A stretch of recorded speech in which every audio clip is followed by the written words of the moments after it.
What if I told you that debt isn't what you think it is? What if it's a story, a myth, told to keep you in a safe, predictable little box? Think about it. Some people owe banks millions, even billions, and they sleep like a baby. Others can't sleep because they're terrified of a small loan for a refrigerator. What's the real difference between them? It's not the amount of money. It's a single rule. A rule the wealthy teach their children from day one, but is mysteriously absent from every school and university.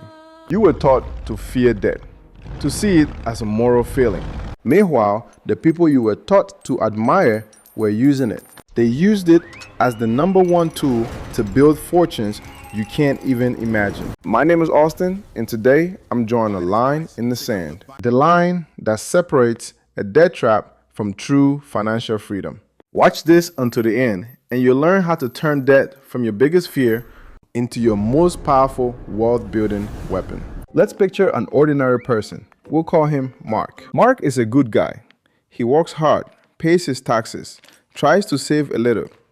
And Mark has one core belief burned into his mind since childhood. Debt is evil. Credit is a cage. He remembers his parents, stressed, making payments on appliances. He remembers the hushed, anxious talks when a paycheck was late. Those memories forge a brand in his mind. Debt equals stress, humiliation, and poverty. So Mark is terrified of banks. To him, getting a loan feels like admitting failure.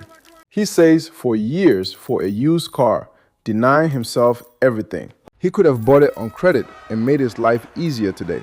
He dreams of his own apartment, but the thought of a 20-year mortgage makes him sick. He's convinced it's better to rent forever than be a quote-unquote slave to the bank. Mark thinks he's being smart, responsible, and safe. He's following the mantra 99% of people live by. Work hard, save your money, and never ever go into debt. Sound familiar? But here's the paradox Mark doesn't see. This safe strategy is the very trap that guarantees he'll never escape the rat race. Are you playing to win, or are you just playing not to lose? His fear of debt isn't a shield, it's an invisible cage. He thinks he's avoiding risk, but he's actually rejecting opportunity. The system is funny, isn't it? We are constantly warned about bad debts, but no one talks about good ones.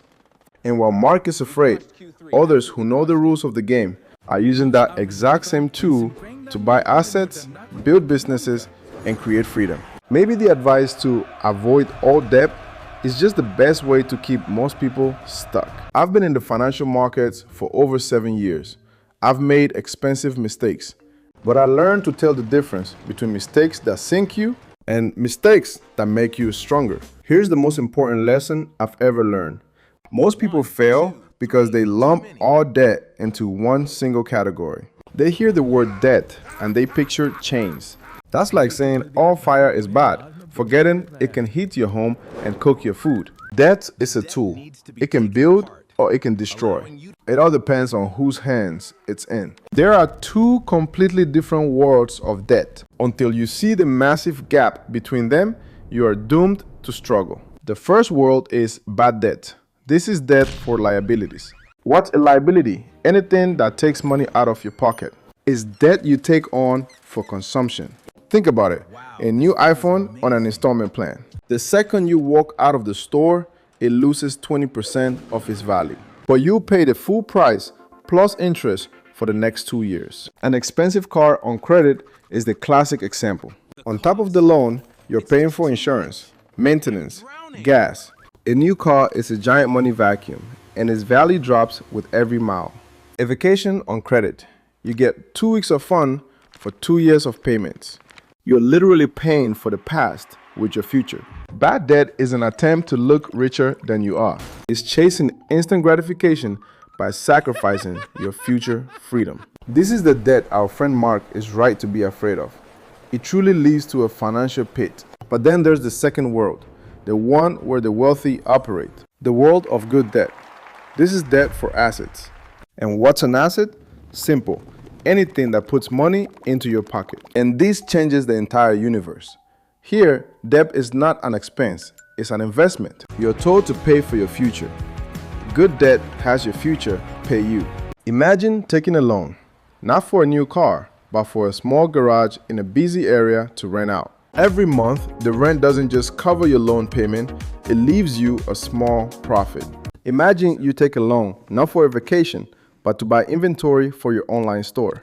You sell the products, pay back the loan with interest, and keep the profit.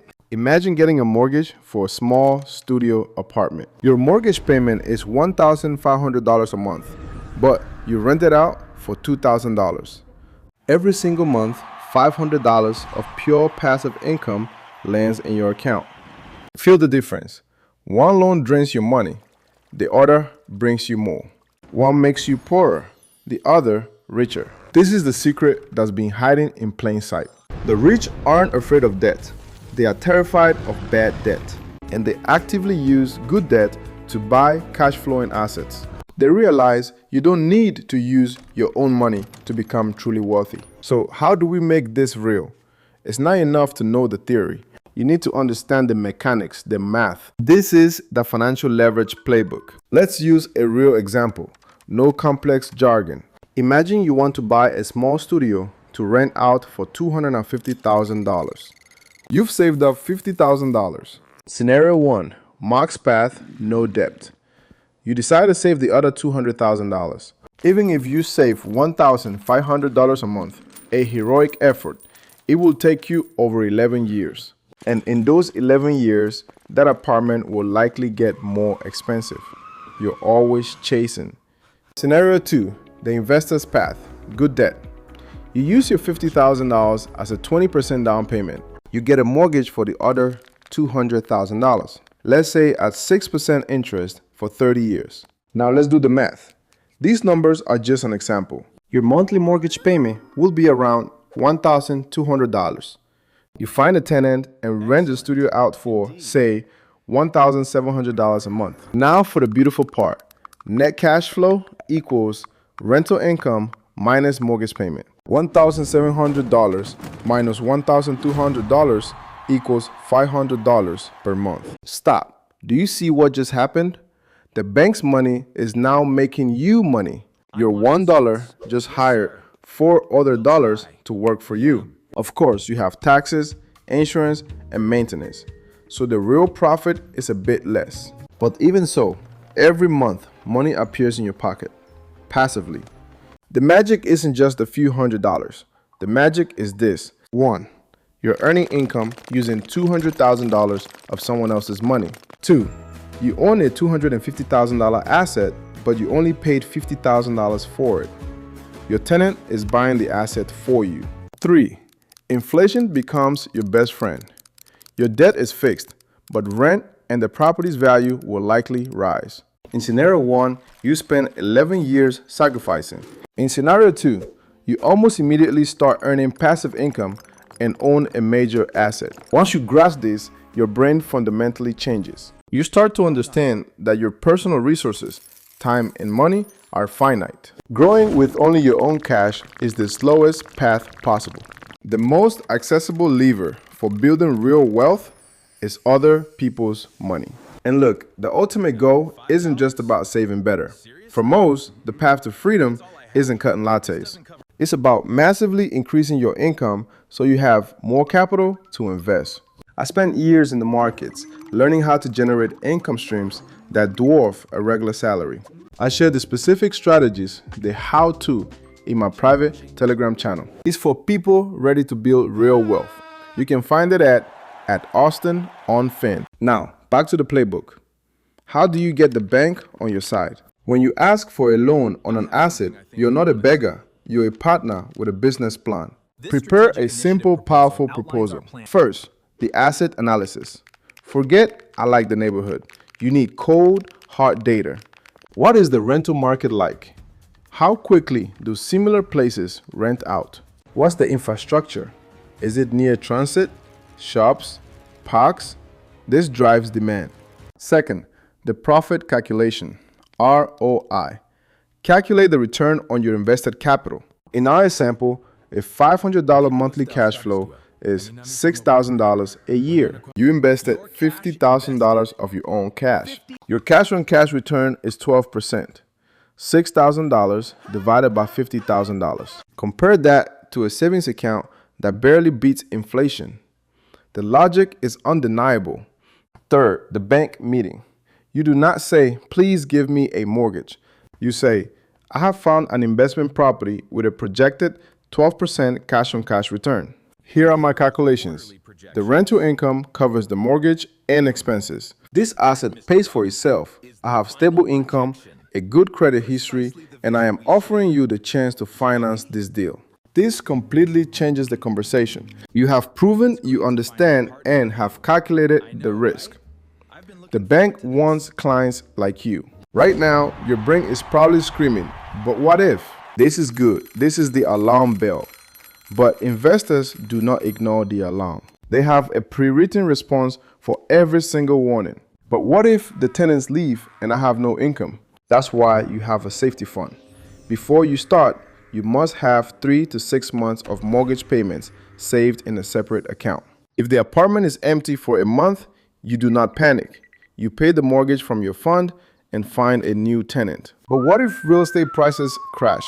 This is a speculator's fear, not an investor's. An investor buys for cash flow. If your asset is putting money in your pocket every month, you do not care about short-term price swings. You are not planning to sell tomorrow. Your focus is the cash flow. It lets you ride out any storm. But what if I lose my job and cannot pay? First, see the point about a safety fund. Second, the entire point of this strategy is to build other sources of income, so you are no longer dependent on one job. This asset is your first step toward that freedom. The biggest risk is not your investment failing. It's trading 40 years of your life for a salary, hoping it's enough. But what if interest rates go up? This is why you lock in a fixed rate mortgage. It guarantees your payment stays the same for the life of the loan. Reading the fine print of a loan agreement isn't boring. It's a core investor skill. So what's the conclusion? Debt is not good or evil. It's an amplifier. In the hands of a consumer, it amplifies their spending, pulling them down. But in the hands of an investor who knows an asset from a liability, it amplifies their power, letting them build a real fortune. Let's go back to Mark.